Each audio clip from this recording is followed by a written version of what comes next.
तो पहले ही बता देता हूं, अगर आप लोग ये इंटेंशन लेके चल रहे हो कि हम लोग नीट क्रैक करेंगे without reading the organic chemistry, तो टोटली गलत चीज है। आपको पहले ही बता देता हूं, ऑर्गेनिक केमिस्ट्री में फुल मार्क्स लाने के लिए इन नीट 2021 आपको जेई में इसका क्वेश्चन पेपर करना होगा, जेई एडवांस का क्वेश्चन पेपर प्रैक्टिस करना होगा। इवन ऑर्गेनिक केमिस्ट्री जितना प्रैक्टिस करोगे लास्ट 40 to 45 डेज में उतना ही इंप्रूव कर सकोगे। एंड मैं ये आपसे दावा करता हूं, ऑर्गेनिक केमिस्ट्री में ये सजेशन को देखने के बाद दूसरा कोई वीडियो देखने का कोई जरूरत नहीं है, क्योंकि यहां पर entire knowledge, in depth knowledge मैंने बता दिया है। तो चलिए without any further introduction let's start the video. Hey guys, this is Shomojit Bonik and welcome to another new video from my channel Biomed Kid with Bonik। तो अगर आपने previous वाला वीडियो अभी तक नहीं देखा है, जहां पर मैंने physical chemistry and inorganic chemistry को कैसे पढ़ना होगा एंड कौन कौन सा टॉपिक इंपॉर्टेंट है फॉर नीट 2021, ये मैं बता दिया था। एंड उसका ही एक्सटेंशन है ये वाला वीडियो, जहां पर मैं इन डिटेल ऑर्गेनिक केमिस्ट्री को लेकर डिस्कस करूंगा एंड बताऊंगा ये टॉपिक्स एंड ये टॉपिक्स इंपॉर्टेंट है।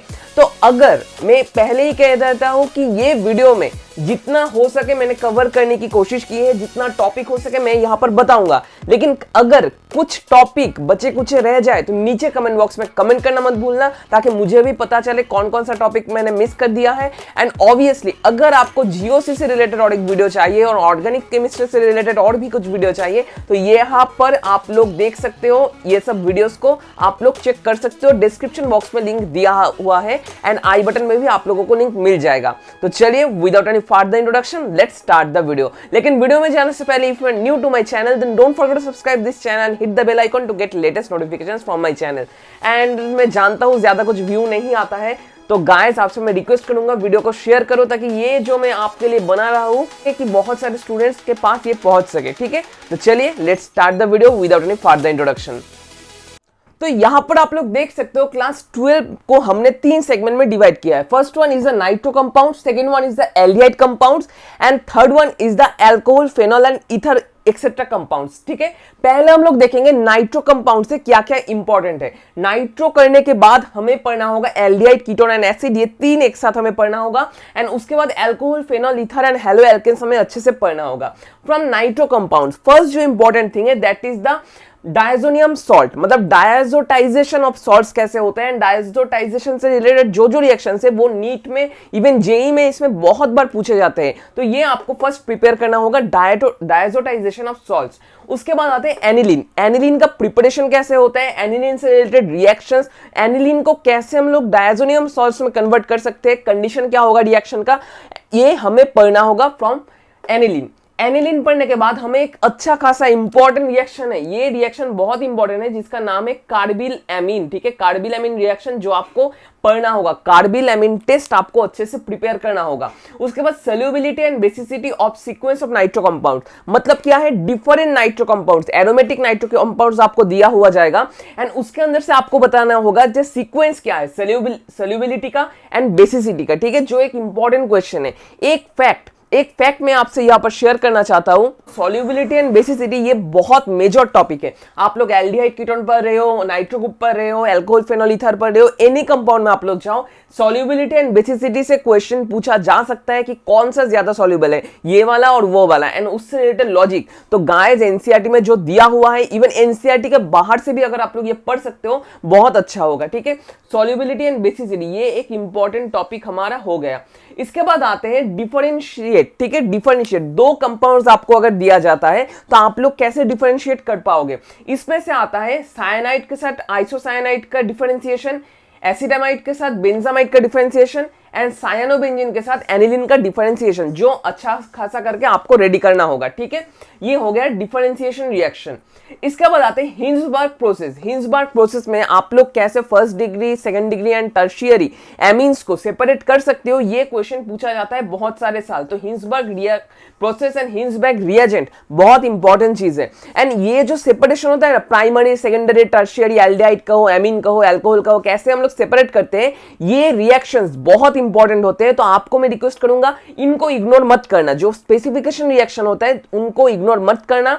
एंड उनको अगर आप लोग करके जाओ तो उनसे 2-3 क्वेश्चन तो पूछा जाता ही जाता है हर साल। ठीक है, ये हो गया हमारा नाइट्रो कंपाउंड्स। इसके बाद चलिए देख लेते हैं एल्डिहाइड, कीटोन एंड एसिड को हमें कैसे पढ़ना होगा। इसके बाद आते हैं एल्डिहाइड, कीटोन एंड एसिड, ये 3 जो टॉपिक है ये आपको एक साथ में पढ़ना होगा। एंड ऑब्वियसली मैं ये सीक्वेंस आपको क्यों बता रहा हूं, मैं ये सीक्वेंस इसलिए बता रहा हूं, नाइट्रिक कंपाउंड्स का बहुत सारा इक्वेशन, बहुत सारा रिएक्शन आपको एल्डिहाइड, कीटोन एंड एसिड में मिल जाएगा। एल्डिहाइड, कीटोन एंड एसिड का बहुत सारा रिएक्शन आपको मिल जाएगा कहां पर, अल्कोहल, फेनॉल, ईथर में। एंड इन तीनों से रिलेटेड बहुत सारे रिएक्शंस आपको मिल जाएंगे एल्केन्स एंड एल्कीन्स में एंड जीओसी में और जनरल ऑर्गेनिक केमिस्ट्री में, ठीक है। तो ऑब्वियसली अगर आप लोग ये सीक्वेंस फॉलो करते हो स्टेप बाय स्टेप 10 दिन करके, तो आपका अच्छा खासा करके ऑर्गेनिक कवर हो जाएगा, ठीक है। इसके बाद आते हैं क्या, इसके बाद आते हैं एल्डिहाइड, कीटोन एंड एसिड में। फर्स्ट आपको करना होगा अल्कोहल से कैसे एल्डिहाइड एंड कीटोन प्रिपेयर करा जा सकता है, ये आपको पढ़ना होगा।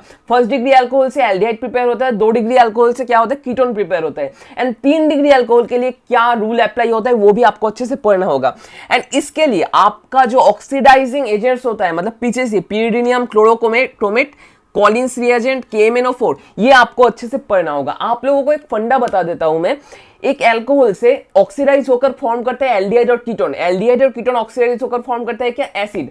तो ऑब्वियसली KMnO4 क्या है, स्ट्रॉन्ग ऑक्सीडाइजिंग एजेंट है, इसके ये क्या करते हैं, अल्कोहल से एल्डिहाइड और कीटोन फॉर्म नहीं करता है, अल्कोहल से क्या फॉर्म करता है, अल्कोहल से ये फॉर्म करता है डायरेक्ट क्या, एसिड, ठीक है। इसलिए हम लोग यहां पर एल्डिहाइड कीटोन प्रिपरेशन में KMnO4 को प्रेफरेंशियली यूज नहीं करते, ये एक इंपॉर्टेंट क्वेश्चन है। इवन इनऑर्गेनिक केमिस्ट्री में भी KMnO4 Mn का जो होता है स्ट्रक्चर बहुत इंपॉर्टेंट है एंड ऑक्सीडेशन स्टेट्स भी इंपॉर्टेंट है, जो मैंने ऑलरेडी इनऑर्गेनिक केमिस्ट्री के वीडियो में बता दिया था, ठीक है।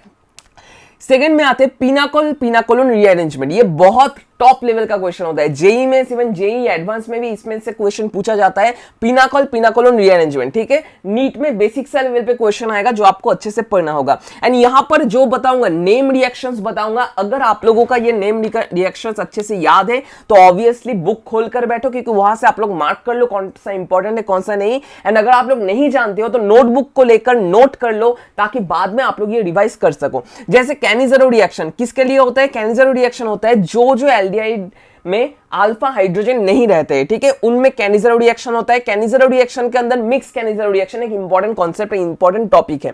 एल्डोल कंडेंसेशन, एल्डोल कंडेंसेशन में कौन कौन से कंपाउंड एल्डोल कंडेंसेशन करते हैं, जिनमें अल्फा हाइड्रोजन, एल्डिहाइड और कीटोन ग्रुप रहता है, ठीक है, वो एल्डोल कंडेंसेशन करते हैं। एंड मिक्स्ड एल्डोल कंडेंसेशन भी एक इंपॉर्टेंट टॉपिक है जो आपको पढ़ना होगा।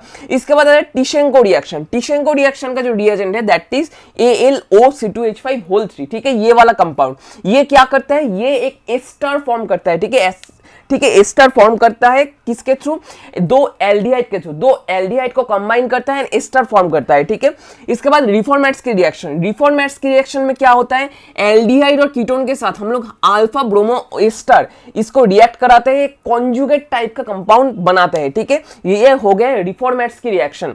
इसके बाद नोवेनागल रिएक्शन, नोवेनागल रिएक्शन में हम लोग क्या प्रिपेयर करते हैं, नोवेनागल रिएक्शन में हम लोग प्रिपेयर करते हैं अल्फा बीटा अनसैचुरेटेड कंपाउंड्स, ठीक है। इसके बाद क्लेजन स्मिथ रिएक्शन, ये इंपॉर्टेंट है, क्लेजन स्मिथ रिएक्शन इंपॉर्टेंट है। एंड उसके साथ पार्किन रिएक्शन भी इंपॉर्टेंट है जो आपको अच्छे से रेडी करना होगा। इसके बाद एस्टरिफिकेशन रिएक्शन, ये बहुत इंपॉर्टेंट है क्योंकि बहुत सारे बार ये क्वेश्चन पूछा जाता है कि एस्टरिफिकेशन रिएक्शन में क्या होता है generally. At last HVZ reaction और हेल्ड-वोलार-ज़ेलोर्स्की रिएक्शन जो एसिड का एक रिएक्शन है, ठीक है, जो आपको अच्छे से रेडी करना होगा। देखो यहां पर एक फैक्ट मैं बताना चाहता हूं, यहां पर आप लोग कहोगे भैया आप तो बहुत टफ रिएक्शन ऑलरेडी हमें बता चुके हो, जो जेई मेंस लेवल का है, जेई एडवांस लेवल का है। लेकिन अगर आप लोग ऑर्गेनिक केमिस्ट्री में अच्छा खासा स्कोर करना चाहते हो तो ये रिएक्शंस भाई लोग आपको बेसिक सा फंडा याद रखना ही रखना पड़ेगा। इसका एक ही रीजन है कि अगर हम लोग ये रिएक्शंस को इग्नोर कर जाए तो ऑब्वियसली इससे रिलेटेड जो बाकी रिएक्शंस होंगे वो हम लोग कर नहीं सकते, ठीक है। इन रिएक्शंस को गलती से भी छोड़ मत जाना, क्योंकि यहां से क्वेश्चन बहुत बार पूछे जा चुके हैं जो आपको याद रखना होगा। डायरेक्ट नेम रिएक्शंस क्वेश्चन पूछे जाते हैं कि ये वाला रिएक्शन में कौन सा रिएजेंट यूज होता है और इंटरमीडिएट कौन सा यूज होता है, ठीक है। एंड हर एक रिएक्शन का, हर एक नेम रिएक्शन का जो नाम मैं लूंगा उनका मैकेनिज्म भी आपको रेडी करना होगा, ताकि कोई भी क्वेश्चन आ सके, ताकि आप लोगों का कॉन्फिडेंस बन जाए कि ये रिएक्शंस आता है तो ऑब्वियसली मैं ये सॉल्व कर सकूंगा, ठीक है। तो चलिए इसके बाद हमारा हो गया nitro compounds, aldehyde, ketone and acid, और इसके बाद आते हैं alcohol, phenol, ether and haloalkanes के बारे में, जो मैंने ऑलरेडी आपको बता दिया है। मैकेनिज्म आपको हर एक नेम रिएक्शन का अच्छे से प्रिपेयर करना होगा ताकि आप लोग एक कॉन्फिडेंस गेन कर सको। कॉन्फिडेंस के लिए ये बहुत इंपॉर्टेंट है कि मैकेनिज्म आपको लगेगा ही लगेगा। Alcohol, phenol, ether and haloalkanes में जो आपको प्रिपेयर करना होगा that is the preparation from alkenes, मतलब अल्कोहल को कैसे हम एल्किन से प्रिपेयर कर सकते हैं, ठीक है, एंड फेनॉल को कैसे प्रिपेयर कर सकते हैं, ये आपको अच्छे से रेडी करना होगा। यहां पर एल्किन के प्रिपरेशन, मतलब एल्किन से जो अल्कोहल हम लोग प्रिपेयर करते हैं, इनमें इंपॉर्टेंट है मार्कोनिकॉफ हाइड्रेशन और मार्कोनिकॉफ रूल हम लोग किसे कहते हैं, जो एक हॉट क्वेश्चन है और high order thinking level question है। यहां से बहुत हाई लेवल का क्वेश्चन पूछा जा सकता है, बहुत लिंक और कोरिलेशन बेसिस क्वेश्चन पूछा जा सकता है, Markovnikov effect and anti Markovnikov effect. बहुत सारे स्टूडेंट्स, अगर आप लोग ये सोच रहे हो भैया कहां पर हमने anti Markovnikov and Markovnikov effect पढ़ा था, तो आपको बता देता हूं, आप लोग ये 11 में भी पढ़ चुके हैं, 12 में भी पढ़ चुके हैं। अगर आप लोग ये रिकॉग्नाइज नहीं कर पा रहे हो तो गाइस फटाफट एनसीईआरटी खोलो एंड देख लो, क्योंकि अभी तक क्या कर रहे हो, ये रिएक्शन बेसिक सा एक रिएक्शन है, ठीक है, मार्कोनिकॉफ रिएक्शन और मार्कोनिकॉफ रूल। इसके बाद हाइड्रोबोरेशन ऑक्सीडेशन टेस्ट मैकेनिज्म जरूरी है। ऑक्सीमार्क्यूडेशन एंड डीमार्क्यूडेशन नोट डाउन करते जाओ ताकि आप लोग ये एंटायरली जो चीज मैं बता रहा हूं समराइज करके इनको रिवाइज कर सको। और कि ऑक्सीमार्क्यूडेशन डीमार्क्यूडेशन इंपॉर्टेंट है। ग्रीगनार्ड रिएक्शन बहुत इंपॉर्टेंट है। ग्रीगनार्ड से रिलेटेड बहुत सारे रिएक्शन आप लोगों को पढ़ना पड़ेगा, बहुत सारे प्रिपरेशन पढ़ना पड़ेगा, जो आप लोग अच्छे से करके रखो, ठीक है, इंपॉर्टेंट है ग्रीगनार्ड। तो इसके बाद आते हैं हम लोग प्रिपरेशन ऑफ फेनॉल में। प्रिपरेशन ऑफ फेनॉल बहुत इंपॉर्टेंट एक टॉपिक है जो आपको अच्छे से पढ़ना होगा, क्योंकि प्रिपरेशन ऑफ फेनॉल से पिछले बहुत सारे साल 2-3 क्वेश्चन पूछे गए थे नीट में, ठीक है, 2019 में, 18 में, इवन 2020 में भी पूछे गए थे। एंड यहां से डायरेक्ट क्वेश्चन पूछा जाता है फेनॉल के प्रिपरेशन से, जो आपको अच्छे से पढ़ना होगा। इसके बाद आते हैं ऑल रिएक्शंस ऑफ फेनॉल, जैसे Br in presence of H2 and Br2 in presence of CS2, मतलब प्रोटिक एंड एप्रोटिक सॉल्वेंट में ब्रोमीन के साथ फेनॉल का रिएक्शन क्या होता है, थोड़ा सा दिमाग लगाना पड़ेगा। अगर आप लोग जानते हो what is protic and aprotic solution तो आप लोग ये कर सकते हो, ठीक है। इसके बाद आता है राइमर-टिमैन रिएक्शन, जहां पर आप लोगों को रिएक्शन करवाना पड़ेगा CH-CL3 और क्लोरोफॉर्म के साथ NaOH एंड डेल्टा के साथ, ठीक है। एंड राइमर-टिमैन रिएक्शन में और एक एक्सटेंशन जो होता है CCl4 को भी हम लोग कभी कभी यूज करते हैं, ठीक है, CCl4 की यूज करते हैं, ये आपको अच्छे से पढ़ना होगा।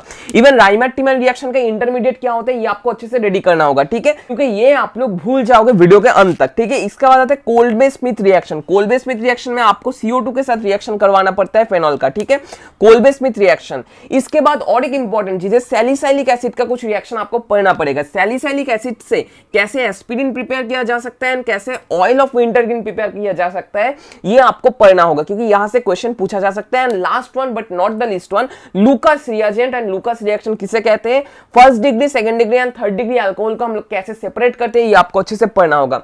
हेलो एल्केन्स में से आपको जो जो पढ़ना होगा वो मैं बता रहा हूं। First one SN1 reaction, SN2 reaction, PCl5 का मैकेनिज्म कैसे ये हेलो एल्केन्स प्रिपेयर कर सकते हैं, POCl3 का प्रिपरेशन कैसे ये हेलो एल्केन्स प्रिपेयर कर सकते हैं, एंड PCl3 PCl5 इन दोनों को भी अच्छे से पढ़ना होगा। ये सब चीज आप लोग इनऑर्गेनिक में ऑलरेडी पढ़ चुके हो। एंड इसके साथ स्वार्ट्स रिएक्शन आपको अच्छे से पढ़ना होगा। फ्लूरीन के साथ जो रिएक्शन होता है HWARTS, ठीक है, स्वार्ट्स रिएक्शन आपको अच्छे से पढ़ना होगा। ये बेसिक सा फंडा था जो मैंने आपको बता दिया क्लास 12 से। इसके बाद चले जाते हैं क्लास 11 में, जो जो इंपॉर्टेंट टॉपिक है वो चलिए देख लेते हैं। तो आई थिंक आप सभी लोग देख पा रहे हो यहाँ पर 11 का जो सिलेबस है और 11 का जो जो टॉपिक से आपको ऑर्गेनिक केमिस्ट्री से कवर करना होगा। First one alkanes and alkenes, Wurtz reaction, ठीक है, वुड्स रिएक्शन जिसपे जो रिएजेंट है सोडियम एंड ईथर होता है, ठीक है। Decarboxylation reaction, Kolbe electrolysis, Kolbe electrolysis से दिमाग घुमा देने का क्वेश्चन पूछा जा सकता है। कोल्बे इलेक्ट्रोलाइसिस इज इंपॉर्टेंट, ठीक है, बेसिक सा चीज है लेकिन जुमला है बहुत, ठीक है। हेलोजिनेशन विथ H, मतलब अगर हम लोग कोई एक एल्केन को क्लोरीन के साथ रिएक्ट करें इन प्रेजेंस ऑफ लाइट तो रिएक्शन कैसे होता है, चेन प्रोपागेशन, इलोंगेशन, टर्मिनेशन कैसे होता है, वो मैकेनिज्म आपको पढ़ना होगा।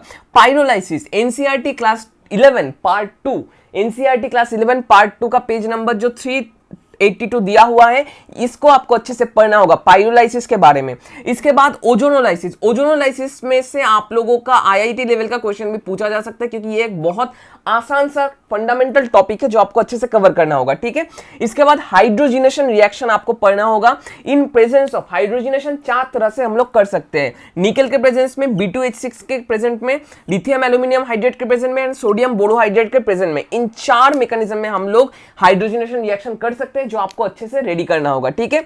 इसके बाद फ्रीडल क्राफ्ट एल्काइलेशन, ये कैसे होता है आपको पढ़ना होगा। एंड हेलोजिनेशन कैसे किया जा सकता है ये आपको पढ़ना होगा इन एल्केन्स एंड एल्किन्स, ठीक है। एल्केन्स एंड एल्किन्स को कवर करने के बाद हम लोग आएंगे जीओसी में। जीओसी में बहुत सारे स्टूडेंट्स क्या करते हो, देखो आप लोग नोमेनक्लेचर के ऊपर बहुत सारा टाइम वेस्ट कर देते हो, लेकिन आप अगर बेसिक से यूपेक नॉमेनक्लेचर जानते हो तो नॉमेनक्लेचर से आप लोग अच्छे से क्वेश्चन को सॉल्व कर पाओगे।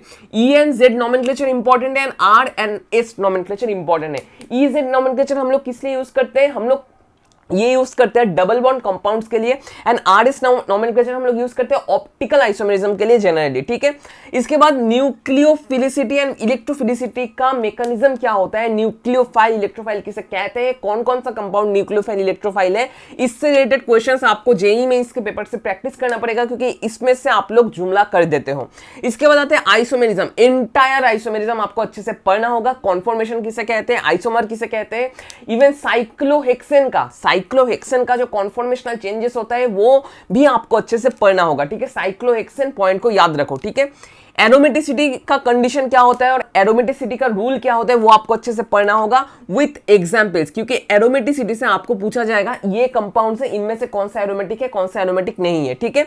इसके बाद आते हैं रिएक्शन मैकेनिज्म। रिएक्शन मैकेनिज्म अगर आप लोग इग्नोर कर देते हो ऑलरेडी चल जाएगा, क्योंकि यहां पर क्लास 12 में आपने बहुत सारे रिएक्शन मैकेनिज्म कर लिया है एंड थोड़ा सा कंसेप्शन आपका हो ही जाता है, लेकिन जो आप लोग कवर कर सकते हो SN1, SN2, E1 and E2, and अगर आपका प्रिपरेशन अच्छा है तो E1, CB और elimination, first degree elimination conjugation based reaction भी आप लोग पढ़ सकते हो, ठीक है। इसके बाद आते हैं नाइट्रोजन एस्टिमेशन। कोई एक ऑर्गेनिक कंपाउंड में कैसे हम लोग नाइट्रोजन को एस्टिमेट कर सकते हैं, नाइट्रोजन एस्टिमेशन के बाद उस नाइट्रोजन का अमाउंट कैसे निकाला जा सकता है वो हमें पढ़ना पड़ेगा इन जेल्डल मेथड एंड डूमास मेथड, क्योंकि जेल्डल एंड डूमास मेथड से 2010 से पहले बहुत सारे क्वेश्चन पूछे गए थे, तो हमें ये इग्नोर नहीं करना चाहिए। इसके बाद आते हैं resonance and mesomeric effect and hyper conjugation. इनका जो कॉन्सेप्ट है ये आपको रेडी करना होगा, उतना डिटेल्स में नहीं पढ़ना, लेकिन कंसेप्ट जो है कंसेप्ट को रेडी करके रखना, ठीक है। इसके बाद लेसाइन टेस्ट, ये डिटेल्स में पढ़ना होगा, क्योंकि यहां से ट्रू फॉल्स क्वेश्चन पूछे जा सकते हैं। लेसाइन टेस्ट कैसे किया जाता है, कौन सा चीज एस्टिमेटेड किया जा सकता है, लेसाइन टेस्ट को अच्छे से कैसे किया जा सकता है, क्या कंपाउंड ऐड करना पड़ता है नहीं पड़ता है, ये आपको अच्छे से पढ़ना होगा। तो ये था एल्केन, एल्किन्स एंड जीओसी से रिलेटेड टॉपिक जो आपने जान ली। तो ये था हमारा एंटायर वीडियो। आई थिंक आप सभी लोग समझ चुके हो क्या पढ़ना होगा एंड क्या नहीं पढ़ना होगा। अगर कोई भी टॉपिक मिस हो गया है तो नीचे कमेंट बॉक्स तो है ही, आप लोग वहां पर कमेंट करके मुझे बता सकते हो कि भैया आपने ये टॉपिक को मिस कर दिया है, एंड जो मैंने बताया मैंने मेरे नीट के प्रिपरेशन के टाइम पे वही किया था। नीचे डिस्क्रिप्शन बॉक्स में एक लिंक दिया हुआ है जहां पर आप लोग जो केमिस्ट्री का हैंडबुक है वो डाउनलोड कर सकते हो फ्रॉम एलन, ठीक है, टोटली फ्री है, आप लोग वहां से डाउनलोड कर सकते हो। तो ये था एंटायर वीडियो। आई थिंक आपको ये वीडियो पसंद आया। आपको ये वीडियो कैसा लगा नीचे कमेंट बॉक्स में कमेंट करना मत भूलना, एंड ऑब्वियसली इनको नोट करना मत भूलना, वीडियो को रिवाइंड करके देख लो एंड इसको नोट कर लो, ठीक है। तो आज सिर्फ इतना ही, नेक्स्ट दिन आऊंगा और कुछ इंटरेस्टिंग वीडियोस को लेकर। तब तक के लिए stay tuned with Biomed with Monik, and thank you guys for watching the entire video. Thank you.